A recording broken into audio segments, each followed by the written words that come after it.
I tried to find him on the Christian cross, but he was not there. I went to the temple of Hindus and to the old pagodas, but I could not find a trace of him anywhere.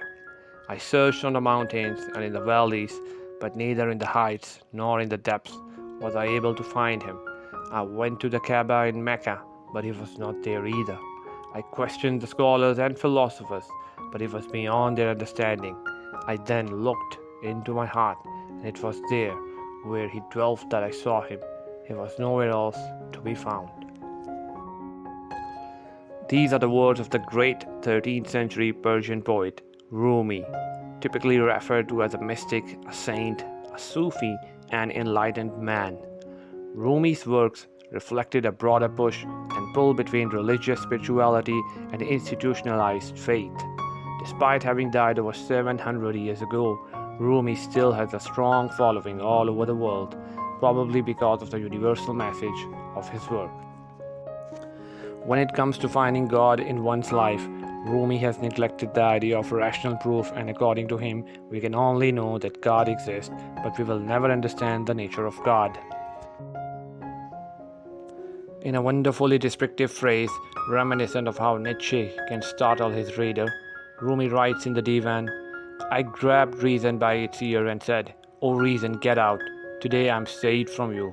O reason, take your hand off me. Today I attained insanity and held on to it.'" Ultimately, the ability to reason, which we have been discussing, shows itself to be only a faculty of a material mind. Rumi had indeed praised this material mind, which proves us with many benefits and distinguishes us from the animals. But to finally attain God, we have to follow another path, the path of love.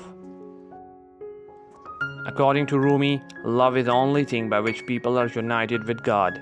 He accepts each and every love because the union of each love leads to God.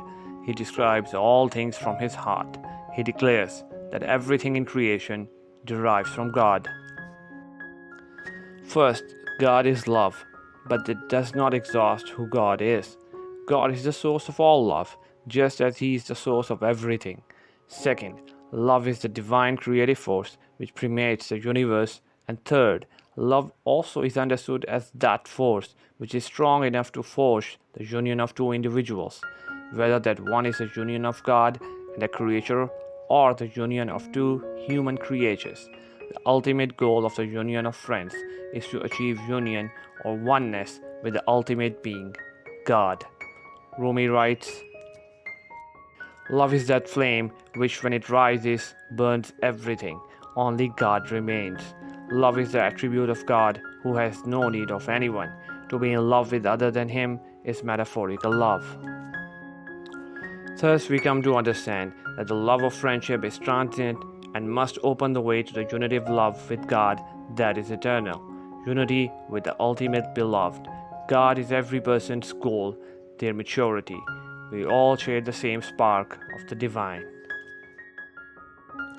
For Rumi, the simple, faithful love of God triumphs all efforts of reason to understand God or to articulate the elements of one's faith. The final path to God is not through the mind, but through the heart. Whether you love God or you love a human being, if you love enough, you will come into the presence of love itself. Do subscribe and hit the like button if you like this video, and don't forget to share your favorite quote from Rumi in the comment section.